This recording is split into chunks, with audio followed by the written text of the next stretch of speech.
ನಿನ್ನೆ ಸಂಜೆ Karkala town police station ವ್ಯಾಪ್ತಿನಲ್ಲಿ ಒಂದು ಅತ್ಯಾಚಾರ ಪ್ರಕರಣ ದಾಖಲಾಗಿದೆ.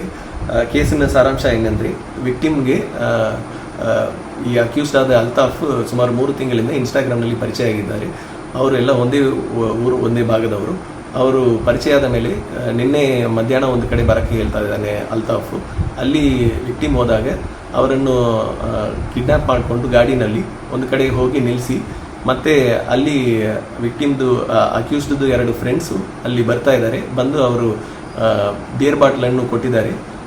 ಆದ ಮೇಲೆ ಅವರು ಅಲ್ತಾಫು ಆ ಡ್ರಿಂಕ್ಸ್ನಲ್ಲಿ ಬೇರೆ ಏನೋ ಮಿಕ್ಸ್ ಮಾಡಿ ನನಗೆ ಕೊಡಿಸಿ ನನ್ನನ್ನು ಅತ್ಯಾಚಾರ ಮಾಡಿದ್ದಾನೆ ಎಂದು ದೂರಿದೆ.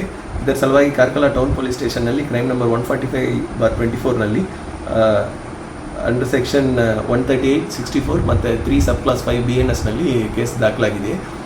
ಇದರಲ್ಲಿ ಅತ್ಯಾಚಾರ ಮಾಡಿದ ಅಲ್ತಾಫ್ ಈಗಾಗಲೇ ಅರೆಸ್ಟ್ ಆಗಿದ್ದಾನೆ. ಅವನು ಕರ್ಕೊಂಡೋಗಿರೋ ಗಾಡಿನೂ ಈಗಾಗಲೇ ಅರೆಸ್ಟ್ ಆಗಿದೆ.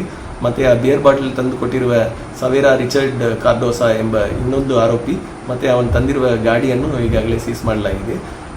ತದನಂತರ ಅವನು ಅಲ್ತಾಫು ಹುಡುಗಿಯನ್ನು, ವಿಕ್ಟಿಮನ್ನು ಆ ವಿಕ್ಟಿಮ್ ಮನೆಯಲ್ಲಿ ತಂದು ಬಿಟ್ಟಿರೋದು ನಮ್ಮ ತನಿಖೆಯಲ್ಲಿ ಕಂಡು ಬಂದಿದೆ.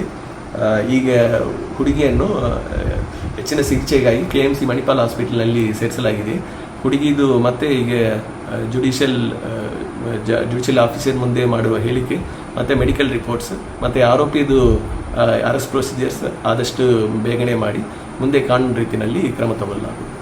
ಈ ಕಾರ್ಕಳ ಟೌನ್ ಪೊಲೀಸ್ ಸ್ಟೇಷನ್ನಲ್ಲಿ ಆಗಿರುವ ಅತ್ಯಾಚಾರ ಪ್ರಕರಣದ ಸಲುವಾಗಿ ಕೆಲವೊಂದು ಸಾಮಾಜಿಕ ಜಾಲತಾಣದಲ್ಲಿ ಕಂಪ್ಲೇಂಟ್ಗೆ ದೂರು ಕೊಟ್ಟಿರುವುದರಲ್ಲಿ ಇಲ್ಲದೇ ಇರುವ ಮಾಹಿತಿ ಮತ್ತು ಮೆಡಿಕಲ್ ರಿಪೋರ್ಟ್ನಲ್ಲಿ ಇಲ್ಲದೇ ಇರುವ ಮಾಹಿತಿಗಳನ್ನು ಹೆಚ್ಚಿಗೆಯಾಗಿ ಮಾಡಿ ಕೆಲವೊಂದು ಎಕ್ಸ್ಟ್ರಾ ಸುಳ್ಳು ಸುದ್ದಿಗಳು ಬರ್ತಾ ಇದೆ. ಇದರ ಸಲುವಾಗಿ ನಾವು ಇನ್ವೆಸ್ಟಿಗೇಷನ್ ಮಾಡ್ತೀವಿ. ಇದು ಯಾವ ಉದ್ದೇಶದಿಂದ ಯಾರು ಮಾಡ್ತಾರೋ ಈ ಸುಳ್ಳು ಸುದ್ದಿ ಎಂದು ಕಂಡು ಬಂದಿದ್ದಲ್ಲಿ ಅವ್ರ ಮೇಲೇನೂ ಮುಂದೆ ಕಾನೂನು ರೀತಿಯಲ್ಲಿ ನಾವು ಕ್ರಮ ತಗೊಳ್ಳಲಾಗುವುದು.